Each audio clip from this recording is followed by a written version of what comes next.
sunana Aliyu Kabiru Adamu, amma an fi sani na da Aliko, ko kuma a cikin anguwa ko a cikin gari ana kira na kawo na raka. Ni dai ba a nan nake ba, bani da wani matsayi except ni mentor ne na yaran anguwa da kuma yaran Samaru da kuma dai yaran gari gaba daya. So position ina kenan na yaya, na baba, uncle da kuma mai jan kunnen yara. To kai ganin matsayin kaɗin na kai uncle din ne, kai yaya ne, kai daidai to a ce kamar a ce uwa ne mama da mama, a ce uba kenan uwa. To wani shawara za ka ba mu su wa'annan youths din da su yaran da suka ke cikin community da su akan zaman lafiya? Well, to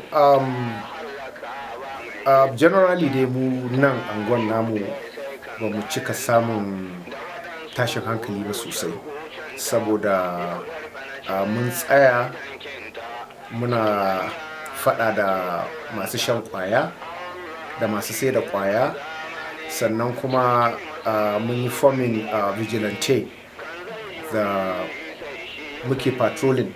I mean, it's something that I do myself.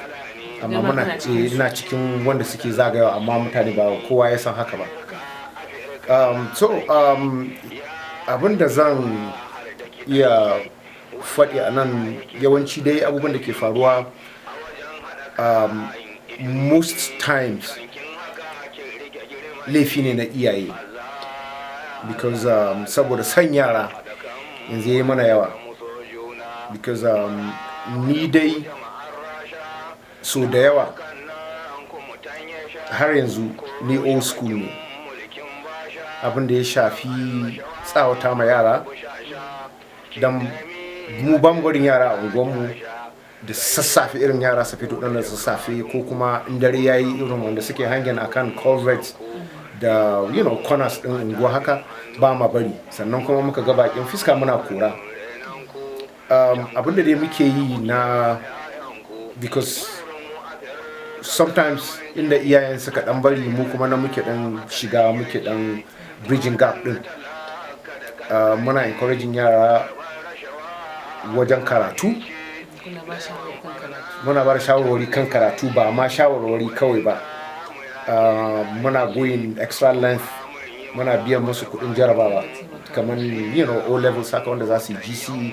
Sannan kuma wasu suka sami admission, muna taimaka musu, biyan musu kudin makaranta, da har ma irin wanda iyayensu ba su da dan karfi, ko da primary school ne haka, in muka ji muna taimakawa, muna ba da kudin makaranta.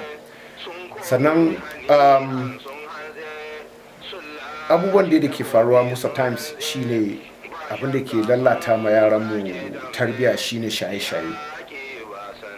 Kuma abin da na lura da shi shine iyaye most especially, so da yawa muna ganin abu muna kau da kai. Yaron ka zai fita da sassafe da a gida, baka san inda ya je ba, sannan zai dawo da daddare, kai maybe lokacin ka kwanta baka san lokacin da ya shigo gida ba. Sannan kuma sai maganan rashi, talauci, shi ke gurɓata ma yaran mu tarbiyoyinsu. Don so da yawa wasu iyayen yanzu sun dogara ga yaransu da su ne za su je samo musu abinci.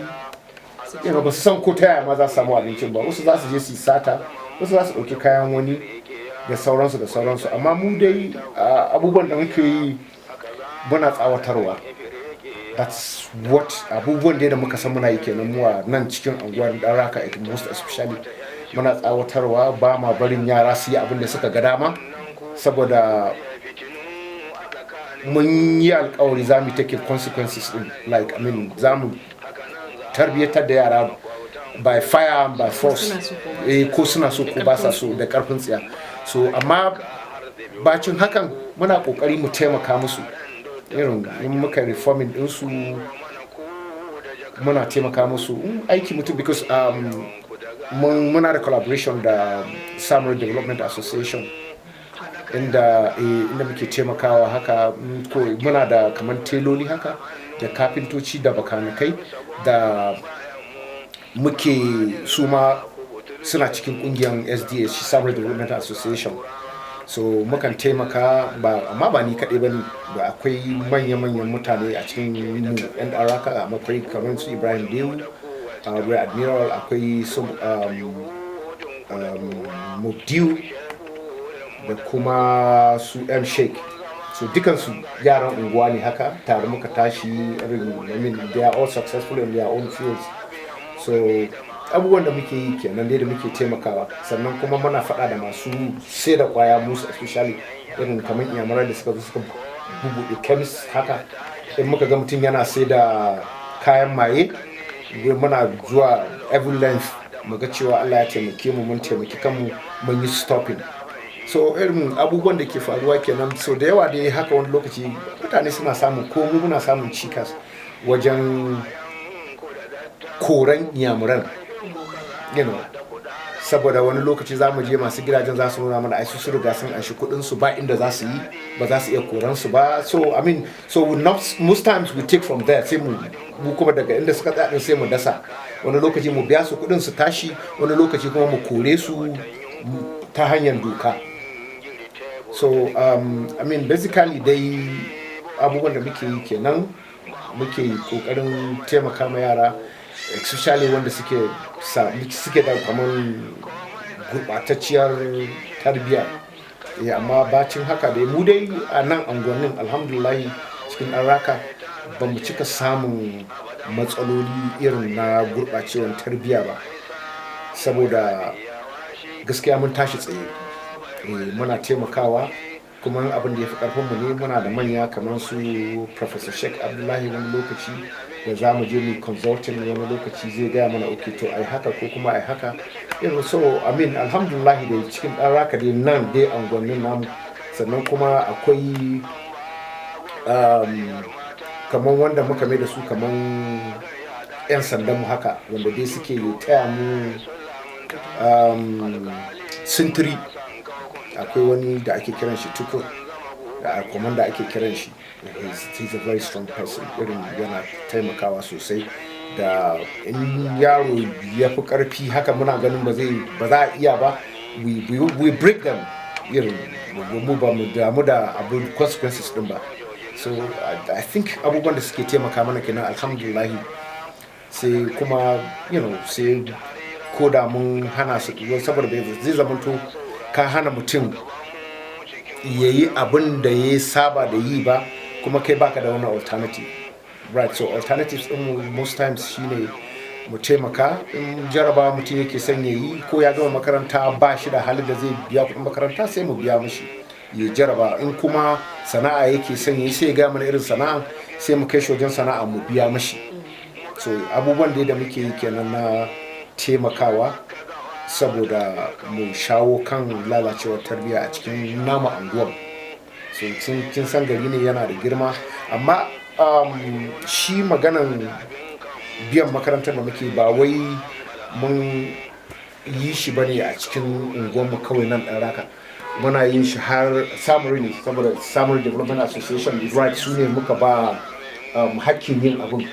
So abin da ke faruwa shine suna tsintan abin ne da kansu, su ne suke tantance yaran da ya kamata suka cancanta. Suna da criterion da suke amfani da shi, suke tsinto yaran da za a biya musu kuɗin makaranta. Sannan kuma sana'a ma haka dai, kamar yanzu yawancin da mukan yi meetings haka da ake zama, irin yaran da suke kamar dai masu shaye-shayen da Allah ya taimake mu suka zama reformed saboda kada su lapsing. Mukan tambaye su me kuke so ku yi. In mutum yana son ya karatu ne, sai mu ce to wani level din karatu ka kai. So kuma in aiki mutum yake so, sai tambaye shi sorry to in aiki mutum yake so ba, amma dai wannan magana aikin kamar dai muna da elders da suke collaborating da some of these parastatals that are around Samaru, su kansu suna taimakawa wajen samun ma yara aiki. So a takaice abubuwan da muke kenan na kokarin ba yara shawara, because sometimes shawara ba wai na baki bane. They said action speaks louder than words. So to duba da duka wa'annan abubuwan da kuma lissafo da kuke na taimako wajen gyara tarbiyya, to akwai wani gudunmawa da kuke bukata daga gwamnati ko kuma wani kira za ku yi zuwa gwamnati? to gaskiya dai ita gwamnati kamar uwa ce, kuma mun san cewa abubuwa suna mata yawa, so ba mu cika neman wani taimako daga hannun gwamnati ba. Neman taimakon da muke yi shine kamar da tun da samun yara aiki ai ma'aikatan gwamnati ake samun musu aiki. To babu neman su taya ko wani da sauran to wani tarbiyya? to haka ne, taya wanda suke tunda suna taya mu, tunda muna collaborating da 'yan sanda da 'yan civil defense da kuma 'yan cadres. To iyaye to yau wato maganan kenan, iyaye ne ya kamata a ce ko da yaushe su sa ma yaran su ido, a tsawata ma yaro, sannan kuma iyaye mu daina fishi in har wani ya taimake mu a wajen tarbiyyar da yaran mu, because mun san cewa dai babba ba mahaukaci bane, ba zai kama yaro ya doke shi ba ko kuma ya ma yaro fada saboda ya ce ma yaro bari ko kada kai kaza. So abubuwan dai da nake roƙo kenan ga iyaye, dan Allah mu sa ido akan yaran mu. Na san cewa rayuwa ta yi wahala, amma dai duk inda za a yi ya kamata a ci iyaye dan Allah dan annabi mu dinga sa ido akan yaran mu. Masha Allah.